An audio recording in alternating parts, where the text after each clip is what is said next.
Hello বন্ধুরা, arrow Bangla চ্যানেলের পক্ষ থেকে আপনাকে জানাই আন্তরিক শুভেচ্ছা এবং অভিনন্দন। এখনই নয়, ডিএ আপাতত মহার্ঘ ভাতার পরিবর্তে সরকারি কর্মী ও শিক্ষার্থীর জন্য বিশেষ ছুটির ঘোষণা করল মমতা সরকারের। কর্মচারীরা চাইলেও ডিএ সরকারি দিন বিশেষ ছুটি স্পেশাল ছুটির ঘোষণা করে আপাতত বকেয়া মহার্ঘ ভাতা রাখঢাক করতে চাইছে রাজ্য সরকার।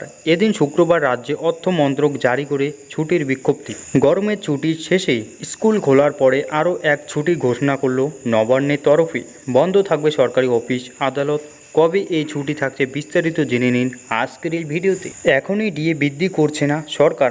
বর্তমানে ষষ্ঠ বেতন কমিশনের আওতায় 14% হারে মহার্ঘ ভাতা বোনাস পাচ্ছেন রাজ্যের সরকারি কর্মীরা। মে মাস থেকে এই বর্ধিত ডিএ পাচ্ছেন তারা।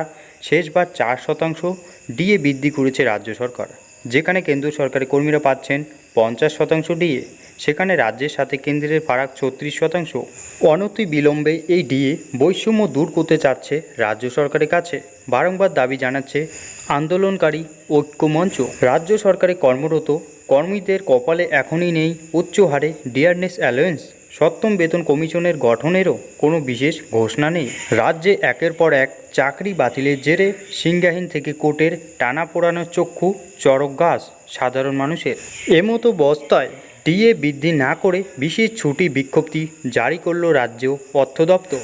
রাজ্য প্রশাসনের শীর্ষ নেতৃত্বে অনুমোদনে 12 জুন বুধবার স্কুল কলেজ সরকারি অফিস কোর্ট কাছারি পড়ল ছুটির ঘণ্টা। কেবল collector of stamp revenue Kolkata এবং রেজিস্ট্রেশন অ্যাসুরেন্স কলকাতা অফিস খোলা থাকছে।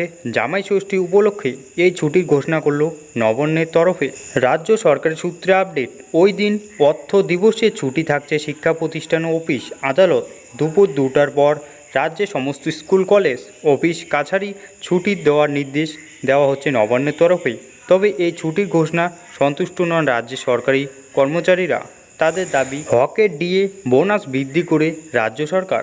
বন্ধুরা, কেন্দ্র ও রাজ্য সরকারের সমস্ত গুরুত্বপূর্ণ ছুটির আপডেট খবরাখবর পেতে আমাদের চ্যানেলটি সাবস্ক্রাইব করতে ভুলবেন না। দেখা হচ্ছে পরের একটি ইন্টারেস্টিং ভিডিওর সাথে। ততক্ষণ সুস্থ থাকবেন, ভালো থাকবেন।